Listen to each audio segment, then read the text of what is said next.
Greetings and happy Friday to everyone. Apologies for not having the opportunity to join you in person today. I'd like to welcome everyone here to the Machinists Union Hall.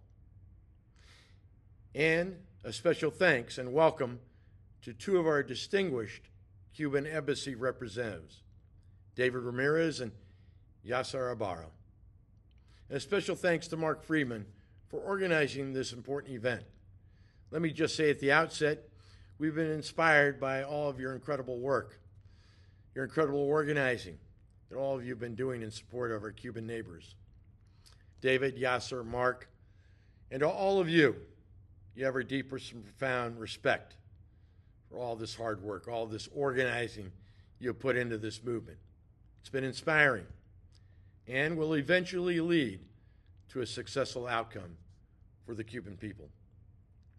As you know, the Machinists Union, Local Lodge 1484, and our state political PAC, the California Conference of Machinists, representing more than 40,000 working families, stands united with the Cuban people.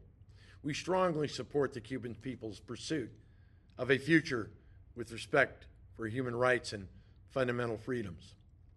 My name is Kevin Kucera. I'm the Area Director, Business Representative for Local Lodge 1484. My union nationally and internationally represents diverse sectors of machine and manufacturing, aerospace and transportation, automotive, public and private sectors, about 500,000 workers, working families, nationwide. My local is affiliated with District Lodge 190, representing about 13,000 here in the state of California. Our union is no stranger to class struggle. We've been fighting for justice and dignity in our workplaces and in our communities for over 137 years. We recently became enlightened and involved with the LA Hands Off Cuba Committee by Machinist Union member Mark Friedman. Working with Mark, our union was happy to partner with the LA Hands Off Cuba Committee. And what we have achieved and accomplished together here in California with the passage of our resolution demanding Washington remove Cuba from the notorious list of state supporters of terrorism, otherwise known as SSOT, was and is an inspiring show of solidarity. And you know what else was also inspiring? Our labor unions in California, they met the moment. The state AFL-CIO and its affiliates, its affiliated unions, with more than 700 delegates last year, representing more than 2.3 million workers throughout the state of California, at their annual convention unanimously passed the same resolution, also demanding Washington remove Cuba from the notorious SSOT. All of this is inspiring.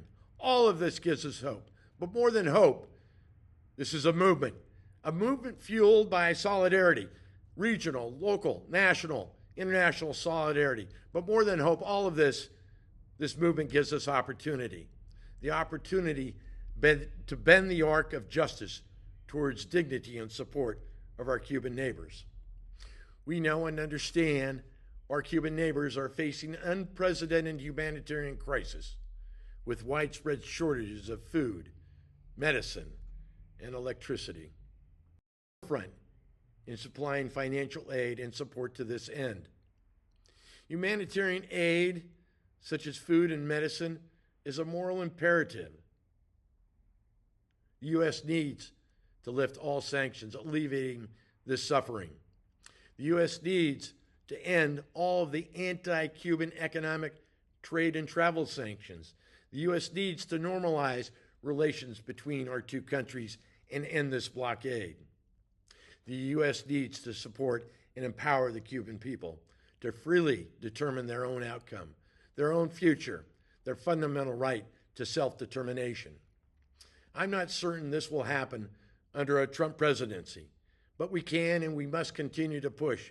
We must continue to organize. We must continue to fight and bring more sunlight to the Cuban people's plight, this humanitarian injustice. In closing, I want to thank you for this opportunity to speak to you. We remain united in solidarity. let us never forget and always remember the power of the people is much stronger than the people in power. Let's continue to organize, organize, organize.